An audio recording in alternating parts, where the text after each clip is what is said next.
So, good day everyone. So, our topic for today is GMOs. So, I'm going to tackle this.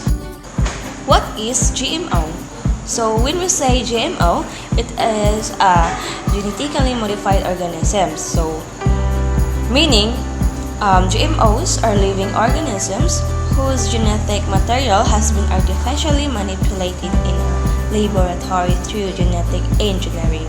This creates combinations of plant, animal, bacteria, and virus genes that do not occur in nature or through traditional crossbreeding methods.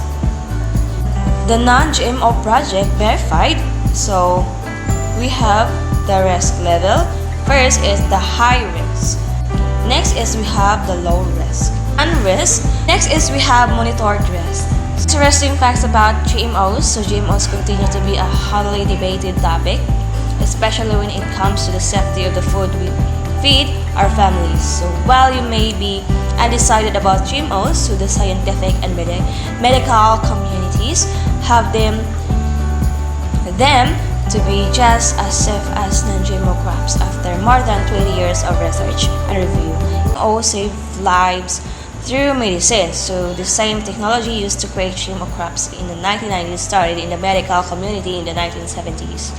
Scientists used genetic engineering to make biopharmaceutical drugs for bacteria. In fact, the very first GMO approved for use in 1982 was insulin, which is currently used by 1.25 million Americans today to manage type of 1 diabetes. The fact is genetic modification has been happening in nature for centuries. So the sweet potato is just one example of a new food created by its genes, mixing with bacteria in the soil. It wasn't until recently that scientists developed a way to precisely the gene sequences to create apples that resist browning. Soybeans with improved nutritional content and rice with increased beta-carotene to help combat vitamin A deficiency. GMOs help protect our environment actually. So GMO technology helps farmers improve on farm practices to be more environmentally sustainable.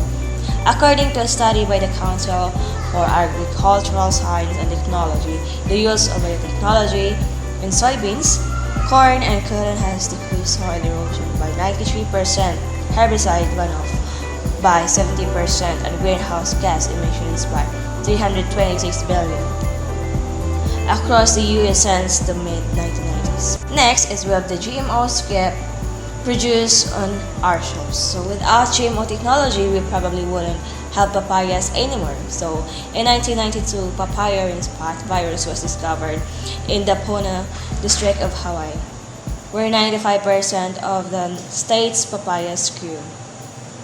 3 years later, the crop was in a state of crisis and would been wiped out on the island of scientists and disease resistance into the papayas. Yellow summer squash and zucchini are other foods that would be difficult to find in produce sections today if they hadn't been genetically modified to withstand diseases.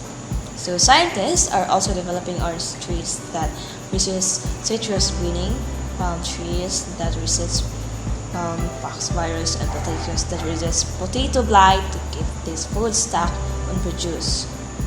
Benefits of GMO. So we have the shrinking environmental footprint. So GMOs enable farmers to be better stewards of the environment, allowing farmers large and small to grow more crops on less land while using fewer pesticides and less water. So lowering the price of food. Because they require fewer pesticides, land, and water, GMOs help keep food production costs down, resulting in lower prices for consumers. GM technology helped reduce the price of crops used for food, such as corn, soybeans, and sugar beets by as much as 15 to 30%. Alleviating hunger and malnutrition around the world, GMOs have helped feed more than 300 million Americans and a global population of 7 billion, of which 1 in 8 suffer from hunger and malnutrition. By 2050, the global population is expected to rise to 9 billion. That's all for today, and thank you.